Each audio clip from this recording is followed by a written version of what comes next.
Big 12 Conference announces record TV revenue payouts for the 2021-2022 school year. What does that mean for the future of the league? Let's talk about it.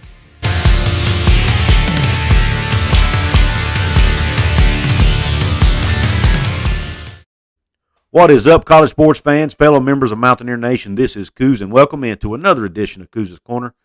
Come in, relax, sit back. Let me serve you up a shot of top-shelf college football content. What's on tap for today? We're talking Big 12. We're talking TV revenue. But before we get into it, I ask that you please hit that red subscribe button if you haven't yet. Please hit the thumbs up if you like this specific video. Please share this out with all of your college sports-loving friends, because if you like this kind of content, there's a good chance they will too. And last but not least, don't forget to leave a comment below. Let me know what you think about this topic and about the Big 12's TV revenue record and how it will impact the conference moving forward after Texas and OU leave for the SEC.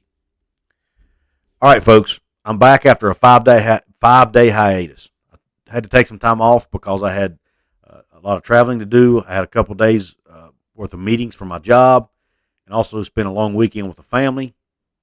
Just did not have time to put together a video, and to be honest, I think it was good for me to get a break. But I'm back, I'm rejuvenated, I'm rededicated, and I'm motivated. So let's go. Yes, the Big 12 has announced via Board Chair Lawrence Chovanec, who's also the president of Texas Tech, and through Commissioner Bob Bowlesby, that the Big 12 will distribute a record $426 million of TV revenue to their 10-member institutions, which equates out to about $42.6 million per school. That is a 25% increase over last year's TV revenue and a 10% increase over their peak, their previous record, which they saw prior to the pandemic. Because as we know, the pandemic took a toll on revenues for almost every conference, with the exception of the SEC and the ACC. Now, Big 12 revenue prior to the pandemic had increased 13 years in a row. So what's that tell us? That tells us that there was a high demand for live college sports, and that demand was growing every year. What that also tells us is that after the pandemic, there is still a high demand for live college sports, and that demand continues to grow because these TV revenues continue to go up. We just recently saw the SEC sign a brand new lucrative deal with a huge revenue uptick. We saw speculation about Big Ten's upcoming new deal, which could exceed $1 billion a year for the league. And all the articles you read talk about how these new conference TV deals are going to do nothing but go up. Now, that's a good thing, even for the Big 12, who's losing their two bell cows in Oklahoma and Texas in a few years. So what does that mean for the future of the league? Well, my personal opinion, I don't think it really means a lot, and here's why. While the $426 million is great, and it will go into the pockets of these institutions, and it will help them with their programs, and it will help them moving forward, it does not ratify the fact that Texas and Oklahoma are leaving, and they are taking with them what is projected to be approximately 5%, if not more, of the revenue with them. Now, Bob Bowlesby at one time had said he thought they would take 50% of the revenue with them when they leave. However, since they went out and got BYU, Houston, Cincinnati, and UCF, it's believed that it's not going to be near that much. Because, A, they're bringing in more inventory by adding more teams, because they will have 12 teams now instead of 10. But they're also covering more states and more time zones. So they're putting Big 12 games and the Big 12, advertisers into a greater number of TV markets. So that will mean something to these networks and to these streaming services, because they're going to be playing a role in these future deals as well. So that does matter. Now, however, it is not going to offset the losses of two huge revenue drawing institutions like Texas and Oklahoma. I'm not naive to that. Look, I'm a staunch defender of the Big 12 on the field, but I've not once ever claimed that our TV revenue is not going to take a hit. While I do expect the Big 12's TV revenue, I don't think it's going to drop below where it is today when Texas and Oklahoma leave. But what I do believe is that it's not going to see the same amount of uptick or increases every year like the other leagues will. And there's an organization called Navigate who made projections through the year 2029 for all the conferences' TV revenue, and they said basically the same thing, they projected that the Big 12 will make about $57.5 million per institution in 2029. That's obviously a big number from where they are today at 42.6. So that is an increase. However, they're projecting that the SEC, the Big 10, the ACC, and Pac-12 revenues will increase by a far greater margin than the Big 12's. So what does the Big 12 have to thank for that? And by the way, I got that information from an article in Deseret News, who covers BYU sports. But what does that tell us? It tells us, that the growing demand for live college sports is definitely going to help the Big 12 secure a better TV deal than what they may have originally thought. But what it also tells us is that the Big 12 is likely going to be the last of all the Power 5 conferences in TV revenue overall. Now, the only way that might be different is this. I heard Jamie Pollard, who's the athletic director at Iowa State, in an interview a few days ago with the Sikkim 365 guys on their 365 Sports YouTube channel. And he made a comment that Texas and Oklahoma will not be leaving the Big 12 more than likely before 2025 because of the amount of money they would be losing. Unless the networks came forward, which likely would be ESPN, unless ESPN came forward with some kind of deal where they would give the Big 12 a better TV deal for allowing Oklahoma and Texas to leave earlier.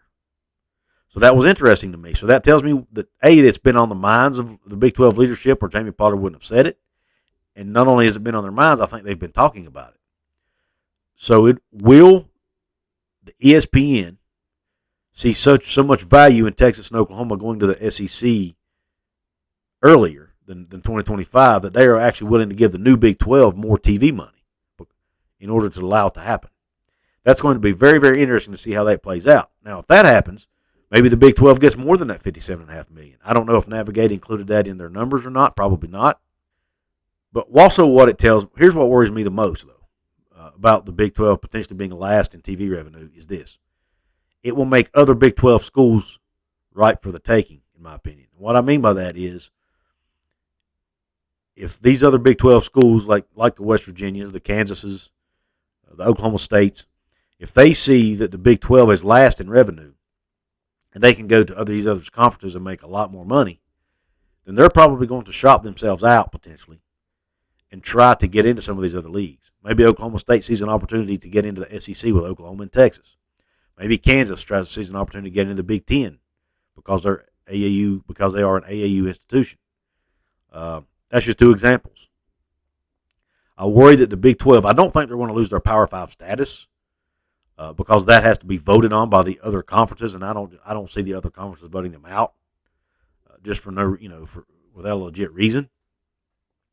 But I do fear that the Big 12 will struggle to hold on to their existing schools if the other conferences ever decide to expand more. So my key takeaway here, to summarize this video, is this.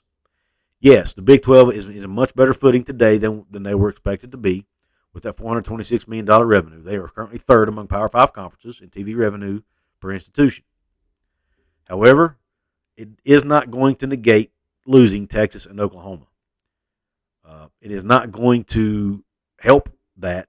It will put them on more stable ground before it happens, but it's not going to prevent that revenue growth from being hindered once those two bell cow schools leave the conference. The four schools we're bringing in are very high-quality programs, very high-quality institutions, very high-quality fan bases.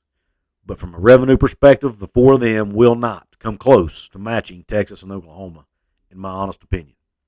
So there's no doubt about it. $426 million is great news today. It's great news for schools like my team, West Virginia. That's more money for them to put into their program. However, it is not really helping a whole lot come 2026 when the conference no longer has Texas and Oklahoma. So, anyway, for what it's worth, doesn't mean a whole lot. I guess, so maybe I made this video for nothing. But, that being said, let me know in the comment section, what do you think this means going forward for the Big 12? Is there something I'm missing? Is this more positive than I'm maybe seeing it as? Is there, or does it really mean nothing? Does it really mean that the conferences, they're good today because they've got Texas and Oklahoma? Maybe that's the only reason they made that $426 million. So I want to hear your thoughts on it in the comments section. Guys, I ask that if you can, please help support my channel financially. You can buy merch in my merch store, buy a shirt like the one behind me here. You can buy hoodies. You can buy ball caps. You can buy face masks. You can buy iPhone cases. You can buy mouse pads, water bottles, coffee mugs, anything you want pretty much is in that store. Now, also other ways you can support me financially. Use the links in the description box. Do your Amazon purchasing. Do your Amazon shopping, your Fanatic shopping by hitting the links to get you to those websites. You can do your online sports betting and your online sports gambling at BetUS by clicking that link in the description box. And for your first bet, if you use that link plus promo code JOIN125, you'll get a 125% bonus on your first bet. Now, another way, there's a button right below this video called the Join button.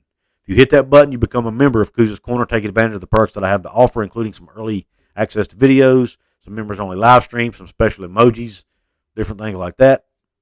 And you also get priority response to comments, and priority in live chats as well, live streams.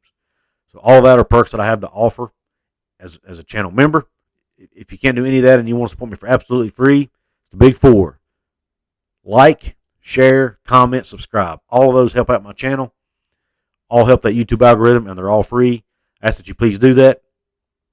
I appreciate you tuning into this video. I appreciate all your support, and I'm glad to be back. And until next time, Q Country Roads.